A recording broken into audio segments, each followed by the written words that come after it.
Newton's second law in component form. So there are basically three components of force. Force or any quantities. There are only three components in x direction, in y direction, in z direction.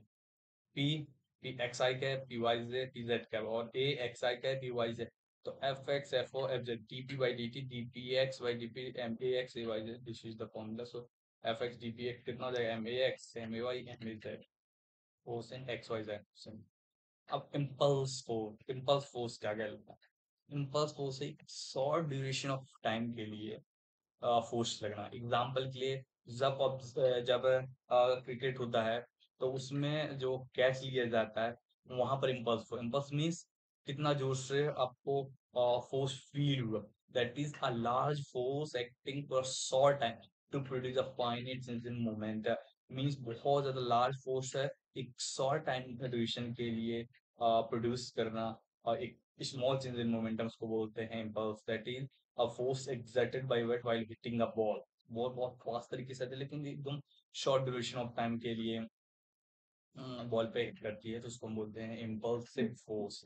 Impulsive force का formula क्या है? Impulsive force का formula है J is equal to force into. इसमें देखना जित force into. अब देखना तो F इज इक्वल टू कितना हो जाएगा? J upon D T.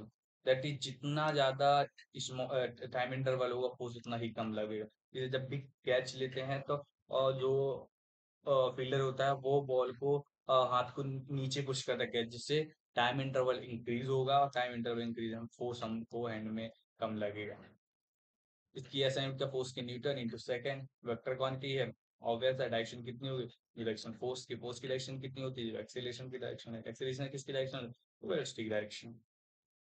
Force की कितना M L T minus two time का T M L T minus one. Simply. अब impulse momentum theorem that is dj is equal to f dt dz is equal to j impulse है तो dt. Force कहाँ से time कहाँ से कम t1 t2 f the average f average t2 minus t1 del t. So this is the f del b by del t. This is the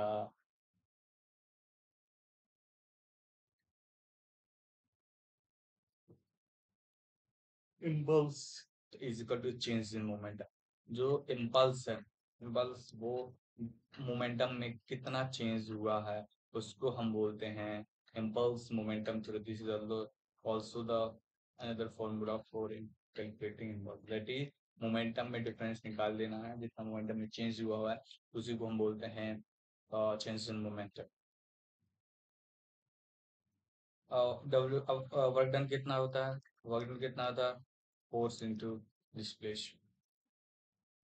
force कितना लगा? Displacement work done.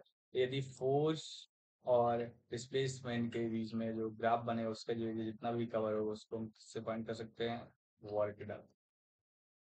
Example के लिए जे कितना है?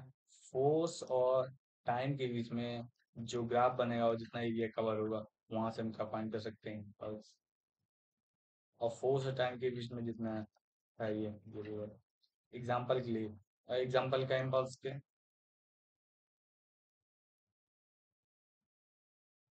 Example है cricket player lower hands before catching. इससे क्या हो जाएगा? टाइम इंटरवल है वो इंक्रीज हो जाएगा तो फोर्स कितना हो जाएगा? कम लगेगा. Automobiles are provide with shocker. क्यों? सॉकर्स में टाइम इंटरवल बढ़ जाएगा तो फोर्स लगेगा कम. दूसरा अब buffers are provided between the bogies of train. Train की जो बोगी थी इसमें जो एक बोगी से दूसरे बोगी में कनेक्टिविटी रहती है यहाँ पर buffers that is time duration increase कर दिया जिससे फोर्स बहुत ज्यादा लार्ज का बहुत कम हो जाता है. अब आता है Newton's third law of motion. Newton's third law of motion. Newton third law of motion कुछ भी नहीं है. To every action there is an equal and opposite reaction. हम फोर्स लगा रहे किसी में तो वो भी उतना ही इक्वल एंड अपोजिट फोर्स लगाएगा. आर्म नॉर्मल जैसे कोई ऑब्जेक्ट बुक रखी हुई है तो बुक में क्या टेबल बुक टेबल में कितना फोर्स लगा रही है? WMG. तो ये टेबल कितना लगाएगी? Reaction R is equal to W that is mg. Your force. अब vertical component balances the force and horizontal component has to move forward. ये जो वर्टिकल कंपोनेंट है ये क्या फोर्स को बैलेंस करेगा, और जो आर कॉस थीटा वाला टर्म ये क्या है, आर रिएक्शन है, ये ऑब्जेक्ट को मूव करेगा, ऑब्जेक्ट को हेल्प करें मूव करने। अब यहाँ पर कौन कौन सा, एक लगेगा ये, एक लगेगा ये, और आर कॉस थीटा, तो आर कॉस थीटा किससे बैलेंस करेगा, फ्रिक्शन फोर्स, यदि फ्रिक्शन फोर्स ज्यादा है मूव करने का। अब क्वेश्चन है, why Newton's second law is also called real law of motion? Newton's second law को real law of motion क्यों कहते हैं, क्यों, ये both जो other laws are contained in it, that's why it is called real law of motion, क्योंकि जो first है F is equal to, यदि फर्स्ट लॉ क्या है, F जीरो है तो एक्सीलेशन कितना हो जाएगा, ये भी जीरो हो जाएगा, तो फर्स्ट लॉ एक्सप्लेन हो गया। थर्ड लॉ क्या है, जितना भी फोर्स है F2 है इक्वल टू F मीन्स ये जो सेकेंड लॉ है इसमें फर्स्ट और थर्ड दोनों लॉ इंक्लूड है, इसलिए इसको रियल लॉ ऑफ मोशन का दिश।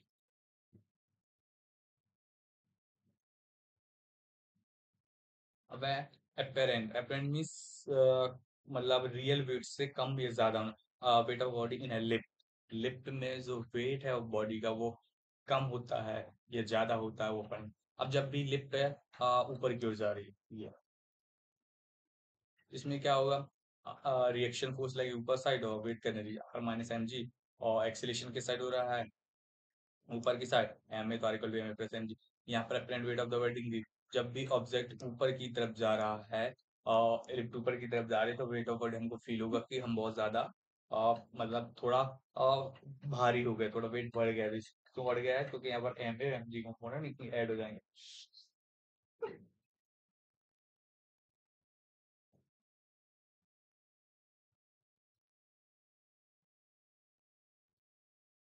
अब similarly lift moves downward, downward move कर रहा है, तो यहाँ पर आर आर कितना हो जाएगा, नीचे एम जी कितना हो जाएगा, नीचे साइड, एम जी भी नीचे साइड लग रहा है, और आर कितना है, तो हमेशा ऊपर साइड ही लगे, तो यहाँ पर और एक्सीलेशन किस साइड होगा, और एक्सीलेशन हो जाएगा नीचे साइड, तो एम ए, अरे कितना हो जाएगा, एम एम जी कितना हो जाएगा नीचे, हम नीचे को प्लस ले रहे हैं, नीचे हो जाएगा, आर कितना हो जाएगा ऊपर हो जाएगा, एम ए कितना नीचे, जो भी जितनी भी क्वांटिटी है डाउनलोड हो प्लस में, तो एम जी का आर कितना हो जाएगा, एम जी माइनस यहाँ पर फोर है, वेट कितना क्या है, कम फील होगा।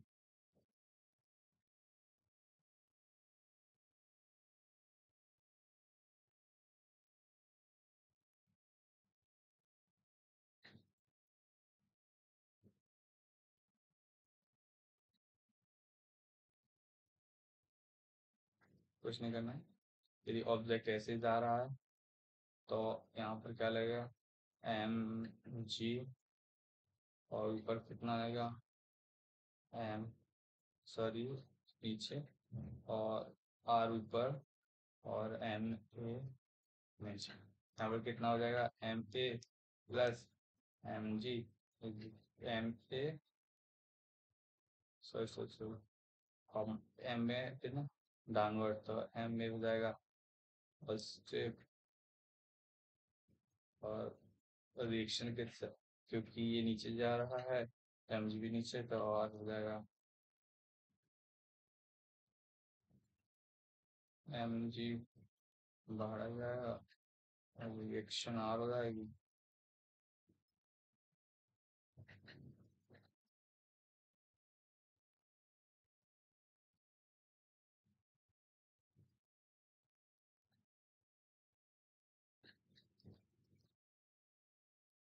ये एम जी, ये कितना हो जाएगा, एम जी, तो एम जी अब देखो डाउनवर्ड हो रहा है तो वैल्यू किसकी बड़ी होगी, एम जी की, तो एम जी माइनस आर ऊपर साइड, आर कितना एक्सीलरेशन है, देखो the apparent weight of the body decreases with the lift, क्या पर जो अपरेंट वेट है कितना हो जाएगा, वो कम लगेगा, यदि लिफ्ट रेस्ट में है इक्वल टू जीरो है, तो रिएक्शन फोर्स कितना हो जाएगा, M G, if left falls freely a is equal to z, a equal to g then equal to 0, तो फिर लैश हो जाएगा, ये है वेटलेसनेस की कंडीशन, जब x जब क्या हो, free fall that is acceleration g के इक्वल 9.8 के समथिंग इक्वल है, तो वहां पर फ्री फॉल होगा। A lift of mass 2000 kg is supported by thick steel rod. If the maximum upward acceleration of the lift is 1.2 meter per, that is upward acceleration, and breaking stress of rope is 2.80 to 10 to the power 8 Newton per meter, what should be the minimum diameter of rope? Rope का minimum diameter क्या होगा, मतलब break होगा. When left accelerated upward, equation क्या होती है, tension and G plus A, tension है जिसी को हम आर बोल देते हैं 20. सो टेंशन कितना हो जाएगा 22,000. एंड ना stress equal to force by area. Stress कितना, फोर्स कितना है, tension area pi R square, R square radius चाहिए, कि बाई पर जो रेडियस का ट्वाइस कितना हो जाएगा आर स्क्वायर डी पर 2 है. कुछ नहीं करना है. सबसे पहले यहाँ पर रिएक्शन जिसको हम टेंशन बोल देते हैं, यहाँ पर कितना होगा ए प्लस जी. तो ए प्लस जी हो जाए एक्सीलेशन, और एक्सीलेशन कितना दिया है ये है, और जी कितना है. अब ये क्या दिया है, ब्रेकिंग स्ट्रेस, स्ट्रेस दिया, फोर्स अपन एरिया, स्ट्रेस कितना दिया है पाई आर स्क्वायर, आर निकालना दिया आर, बस आर से दिया है. Thank you. This is enough for today. If you have any query, just go through the comment section and write down there.